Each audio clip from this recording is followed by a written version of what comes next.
Hai, saya Urip Miswandi dari Dalan Urip.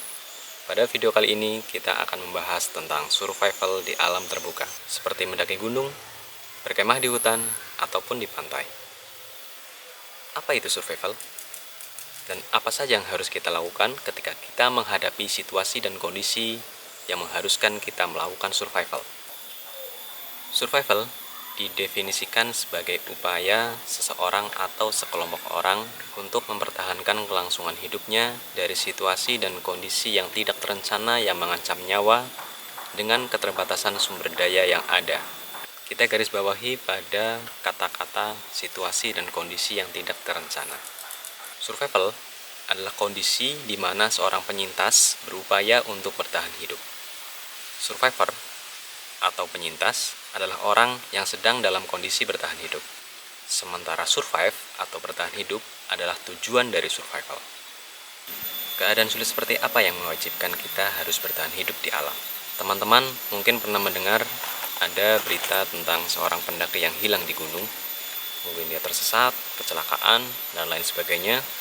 Peristiwa-peristiwa tersebut mewajibkan mereka untuk survive. Contoh lain mungkin orang yang terjebak di dalam gua. Orang yang hanyut karena banjir tapi dia masih selamat. Orang yang jatuh dari ketinggian tapi nyawanya masih tertolong. Seorang nelayan yang kapalnya karam sehingga dia harus terombang-ambing di lautan lepas, dan lain sebagainya. Mari kita kerucutkan pembahasan kita pada survival tersesat di hutan. Prinsip survival sebenarnya sederhana, yaitu bertahan, cari jalan pulang, dan minta pertolongan. Sementara itu, di kalangan pegiat luar ruangan, ada satu istilah dalam menghadapi situasi dan kondisi survival, yaitu STOP, S-T-O-P. Yang pertama yaitu S adalah stop and sit, atau berhenti dan duduk. Ketika kita sadar kita tersesat, kita seharusnya tidak berlari atau berjalan terus, karena semakin jauh kita berjalan, kita akan semakin tersesat. Yang kedua adalah T, yaitu think atau berpikir. Dimaksudkan setelah kita berhenti dan duduk, kita berpikir jernih. Tidak boleh panik, fokuskan pikiran kita pada arah jalan yang telah kita lewati, dan fokuskan pikiran kepada apa saja yang harus kita lakukan.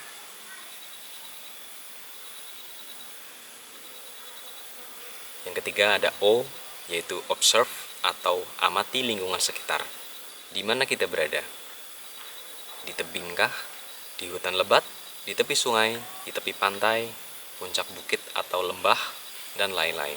Amati pula waktu, suhu, cuaca, ketinggian, dan arah mata angin.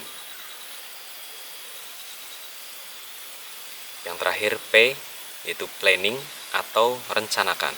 Setelah kita mengamati, kita rencanakan apa saja yang harus kita lakukan untuk bertahan hidup. Ada 4 keterampilan dasar yang wajib dikuasai oleh pegiat luar ruangan sebagai bekal dalam menghadapi situasi dan kondisi survival. Di antaranya yaitu sheltering atau membuat bivak, foraging atau mencari makan dan minum, firemaking atau menyalakan api, dan signaling atau memberi isyarat pertolongan. Sheltering yaitu mendirikan kemah atau hunian sementara berupa bivak, dapat dengan peralatan yang kita bawa seperti mantel ponco atau flysheet. Bisa juga menggunakan bahan-bahan alam seperti batang pohon dan daun. Ada banyak bentuk bivak yang bisa kita bangun, namun ada beberapa hal yang perlu diperhatikan sebelum mendirikan bivak. Di antaranya, buatlah bivak di tempat yang lebih tinggi. Jangan buat bivak di bidang miring atau di dasar lembah. Carilah tempat yang rata dan sedikit terbuka. Jangan dirikan bivak di bawah tebing karena rawan longsor. Jangan pula dirikan bivak di bawah pohon yang kering, tua, mati, dan lapuk, karena berisiko tertimpa batang pohon yang tumbang. Jangan mendirikan bivak menghadap arah datangnya angin. Selain dingin, angin yang terlalu kencang berisiko merusak bivak. Jangan dirikan bivak terlalu dekat dengan sumber air atau sungai. Selain rawan banjir, sumber air menjadi tempat hewan mencari minum. Jangan mendirikan bivak di jalur melintasnya hewan buas dan berbisa. Jangan pula mendirikan bivak di dekat sarang hewan buas dan berbisa. Yang perlu diingat, upayakan mendirikan bivak sebelum gelap, maksimal memasuki waktu asar, kita sudah mulai mencari tempat berlindung. Yang kedua yaitu foraging, atau mencari makan dan minum. Keahlian ini meliputi pengetahuan antara sumber alam yang dapat dikonsumsi dengan yang sama sekali tidak boleh dimakan. Dalam hal ini, kita perlu mempelajari tumbuhan lokal di sekitar kita. Karena tanpa kita sadari, rumput di sekitar kita pun bisa kita konsumsi. Coba tengok halaman kita, rumput krokot, kangkung-kangkungan, antanan, senggani, dan sintrong bisa kita makan langsung ataupun diolah menjadi masakan. Bahkan, di musim hujan seperti sekarang ini, kita bisa menemukan jamur di lingkungan kita. Beberapa ada yang dimakan, namun kita perlu berhati-hati, tidak sedikit yang beracun. Dalam hal makanan, hewan tentu bisa kita jadikan sebagai sumber protein dengan cara menangkap ataupun membuat jebakan. Namun untuk hal ini perlu keahlian lebih dengan cara mempraktekkan secara terus-menerus agar kita semakin ahli dalam membuat jerat dan jebakan. Kemudian bagaimana cara mencari air bila tidak menemukan sungai, serta cara menjernihkan air dan mensterilkan air asin menjadi air tawar. Yang ketiga yaitu fire making atau menyalakan api. Kata orang, mudah saja menyalakan api. Cari kayu, siram bahan bakar, nyalakan korek, api unggun siap.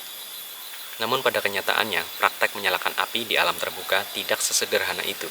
Terlebih di kondisi cuaca seperti sekarang ini, kita akan sulit mencari kayu yang kering yang mudah kita jadikan bahan bakar dalam membuat api unggun. Terlebih lagi dalam kondisi survival, manakala korek kita rusak, habis, atau basah. Kita dituntut untuk dapat menyalakan api dengan tanpa korek. Fire striking adalah istilah dalam menyalakan api tanpa korek, yaitu dengan cara membenturkan kayu dengan kayu, kayu dengan batu, batu dengan batu, atau batu dengan besi. Yang umum diketahui diantaranya adalah hand drill, bow drill, fire plow, flint and steel, dan masih banyak lagi. Setelah melakukan beberapa cara tersebut, belum sepenuhnya api dapat menyala. Masih ada tahapan panjang sampai kita mendapatkan api unggun yang berkobar. Setelah percikan api menjadi bara kita pindahkan ke tinder berupa rumput kering, sarang burung yang jatuh, tumpukan daun yang kita gosok, atau serutan batang pohon. Setelah api kecil menyala pada tinder kita letakkan pada tanah atau di atas batu, baru kita tumbuhkan beberapa batang pohon yang lebih besar, umumnya sebesar ibu jari. Baru setelah api menyala agak besar, kita bisa tumbuhkan kayu bakar yang lebih besar.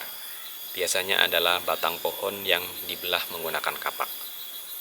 Setelah api unggun siap, jaga api tetap menyala agar kita dapat memperoleh manfaatnya. Antara lain, sebagai penerangan atau pencahayaan ketika malam, menjaga suhu udara di sekitar kemah, mengembalikan psikologi dan mental, untuk memasak atau mengolah makanan, mengusir serangga dan hewan liar, sebagai tanda kehidupan, bisa juga dijadikan sebagai sinyal bahwa disitulah survivor berada. Namun perlu diingat, sebelum kita mempelajari cara menyalakan api, pelajarilah cara memadamkan api. Jangan pernah tinggalkan lokasi perkemahan sebelum api benar-benar padam, karena sedikit kelalaian fatal akibatnya. Setelah mendirikan bivak, mencari makan dan minum, kemudian menyalakan api, dilanjutkan beristirahat untuk mengembalikan tenaga hingga kita di esok harinya bisa melanjutkan perjalanan. Hal berikutnya yang perlu kita lakukan adalah mencari pertolongan berupa memberikan isyarat atau signaling. Yang banyak diketahui orang, mencari pertolongan adalah membuat sinyal SOS, yaitu dengan menyusun batu membentuk huruf SOS, bisa juga dengan meniup peluit yang menimbulkan bunyi SOS menggunakan sandi Morse. SOS sendiri bermakna Save Our Soul atau selamatkan jiwa kami. Hati-hati, bila tidak tertimpa musibah atau tersesat di gunung, jangan gunakan sinyal SOS sembarangan, atau kalian akan menerima hukuman berat dari ranger gunung atau pengelola wisata pendakian gunung. Sinyal SOS juga bisa menggunakan pantulan cahaya matahari, menggunakan cermin ketika siang hari, sorot lampu senter ketika malam hari, kepulan asap tebal dan tipis, dan lain-lain.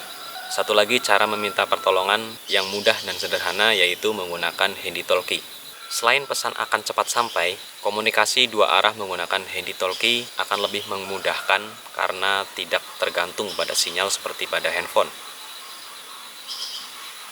Itu dia sedikit pembahasan mengenai survival di alam terbuka. Sebenarnya masih banyak yang belum saya sampaikan, namun saya sajikan beberapa hal dasar yang perlu diketahui dalam melakukan survival. Persiapkan diri sebaik mungkin. Berlatih akan meningkatkan kemampuan. Jangan lupa sukai video ini, share ke media sosial teman-teman. Apabila ada pertanyaan, silahkan tinggalkan jejak di komentar. Saya Urip Miswandi undur diri. Terima kasih.